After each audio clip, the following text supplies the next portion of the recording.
Assalamualaikum warahmatullahi wabarakatuh. Bagaimana kabarnya anak-anakku semua? Mudah-mudahan sehat walafiat semuanya ya. Alhamdulillah kita bertemu kembali dengan pelajaran Al-Quran Hadis, pertemuan kedua dari bab pertama, yaitu mengenai tajwid ya. Oke, yang minggu lalu kita lanjutkan tajwid hukum madnya, yaitu ada mad alif lisukun, mad iwad dan mad lain. Yang minggu lalu sudah kita bahas adalah mad alif lisukun. Nah, yang sekarang akan kita bahas adalah mad iwad dan mad lain ya.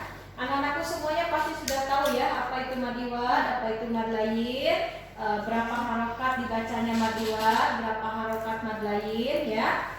Mari kita bahas sama-sama. Oke? Nah, yang pertama lanjutan dari minggu lalu mad far'i, yaitu mad iwad ya. Mad iwad adalah secara pengertian ya, iwad itu terjemahannya artinya adalah pengganti ya. Nah, sedangkan kalau menurut tajwid, mad iwad itu adalah mad yang apabila huruf hijaiyah berharokat fathah tain. Jadi madnya itu terjadi apabila ada huruf hijaiyah berharokat fathah tain berada di akhir kalimat atau akhir ayat atau di waqaf ya. Nah, contohnya seperti ini. Tawwaba, ini katakanlah akhir ayat ya. Nah, tawwaba. Sebetulnya kalau tidak ada akhir ayat, ini tergantung huruf di depannya.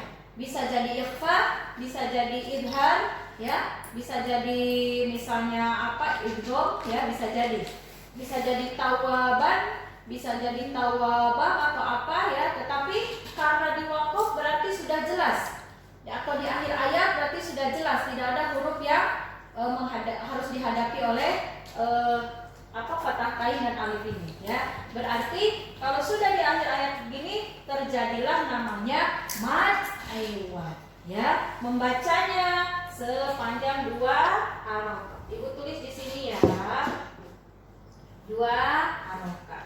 Nah, jadi membacanya tidak lagi tawaban atau ada huruf di depan a-nya itu. Jadi hilang ya, langsung tawaba. Begitu ya. Kemudian contoh yang kedua, afwaja. Katakanlah ini akhir ayat juga ya. Bisa nanti ada wakaf yang lainnya yang menambahkan wakaf bisa ya. Afwaja. Nah, ini juga membacanya seperti ini ya. Tadi 2 harokat terjadi mad. Oke. Kemudian aliman hakimah. Nah, yang dimaksud dengan mad iwadnya di sini adalah yang ini, bukan yang ini. Kalau yang ini fathah tain, ada fathah tain kemudian alif, tetapi di sini terjadi di tengah kalimat. Nah, kalau di tengah kalimat tidak terjadi mad, yang ada nanti hukum nun mati atau tanwin ya. Bisa yang ibu katakan tadi, bisa ikhfa, bisa idhar atau bisa idgham. Nah, terjadi di sini kebetulan yang dihadapi oleh fathah tainnya itu adalah huruf H. Berarti ini adalah idhar halqi. Nah, yang kita bicarakan sekarang ini adalah hukum mad ya. Nah, ini ketentuannya tadi. Mad iwad itu adalah mad yang terjadi apabila huruf hijaiyah berharokat fathah tain dan berada di akhir kalimat atau di akhir ayat atau di waqaf. Nah, berarti ketentuan di luar ini ya, ketentuan di luar ini tidak boleh. Bu, boleh enggak? Misalnya harokatnya itu bukan fathah tain, misalnya dhammah tain, tidak boleh. Nah, tetap ketentuannya harus fathah tain. Seperti lagi tadi ada jawaban untuk pertanyaan untuk jawaban yang ini ya. Bu, boleh nggak di tengah kalimat? Tidak boleh. Nah, tetap harus di akhir kalimat. Kalau di tengah kalimat nanti jadi hukum nun mati atau tanwin ya. Nah, jadi yang dimaksud dalam aliman hakimah, kalimat yang ini mad iwadnya adalah yang ini ya, hakimah. Sedangkan yang ini terjadi di tengah kalimat, bukan hukum mad bukan mad iwad tetapi nanti hukum nun mati atau tanwin. Oke, dapat dipahami ya di situ ya. Sekarang lanjutkan untuk mad yang selanjutnya ya. Mad selanjutnya adalah mad lain ya. Mad lain ketentuannya ya. Aduh, ini kurang cantik, gak apa-apa ya. Yang penting ibunya yang cantik. Oke.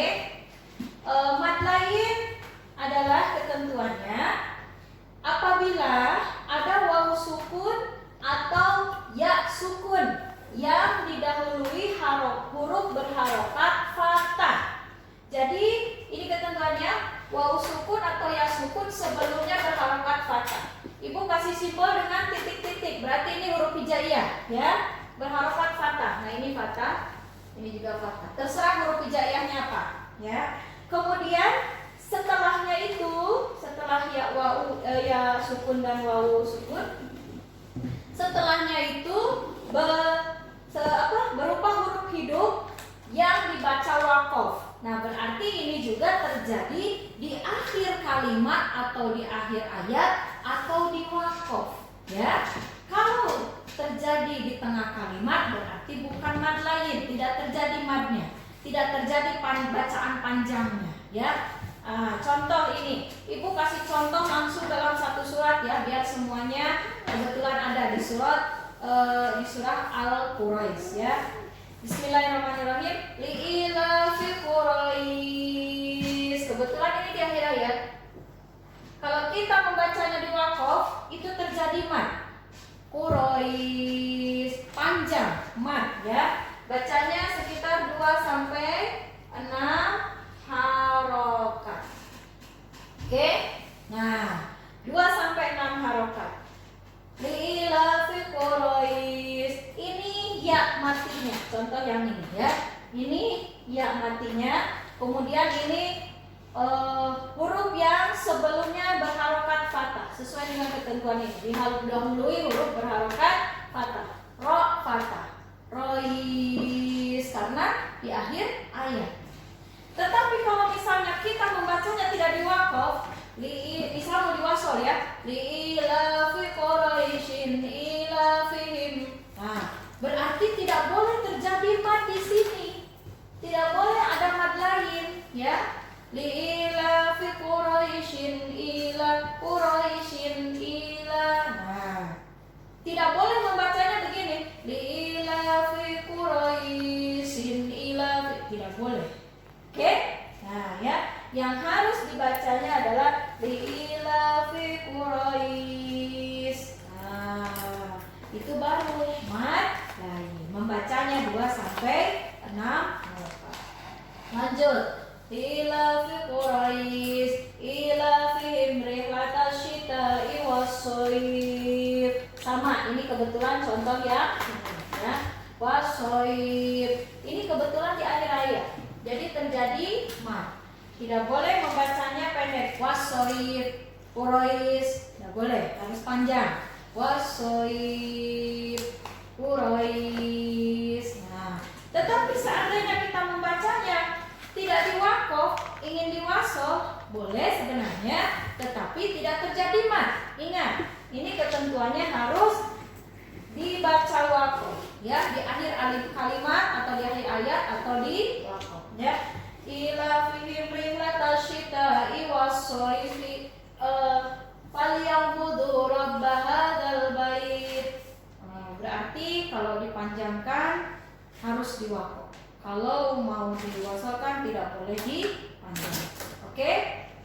Contohnya yang selanjutnya falyabudu rabb hadzal bait. Nah, ini masih contoh yang ini. Kita contoh yang ini ya, satu ya. Alladzi at'amahum min ju'in wa amanahum min khauf. Nah, ini juga sama. Jadi ini terjadi mad lain itu harus di akhir kalimat atau di akhir ayat atau di wakof. Ketentuannya juga harus seperti ini. Kalau ketentuannya ada yang kurang dari sini berarti tidak terjadi di tengah ayat atau di tengah kalimat ya. Atau misalnya, Bu, bagaimana kalau ininya kasroh, tidak boleh, tetap harus fathah. Bu, bagaimana kalau yang ininya sebelumnya berharokat doma? Tidak boleh, harus fathah ya. Ini ketentuannya. Oke? Nah, itulah materi yang Ibu sampaikan pada pertemuan sekarang ini ya. Mudah-mudahan anak-anakku semuanya bisa memahaminya. Supaya lebih memahami, silahkan diputar ulang-ulang video penjelasan Ibu. Kemudian nanti Ibu foto. Anak-anak semuanya mencatat materinya di buku Al-Quran Hadis ya. Supaya nanti ketika melihat video ada catatannya juga, dan ketika melihat catatan ada yang kurang mengerti bisa dibuka kembali videonya. Oke, mudah-mudahan setelah kita mempelajari mad arif lisukun, mad lain, dan mad iwad, kita bisa mengaplikasikannya pada membaca Al-Quran sehari-hari ya. Demikian penjelasan Ibu pada pertemuan kali ini. Insya Allah menjadi ilmu bagi kita semuanya. Alhamdulillahirrabbilalamin. Ibu tutup. Assalamualaikum warahmatullahi wabarakatuh.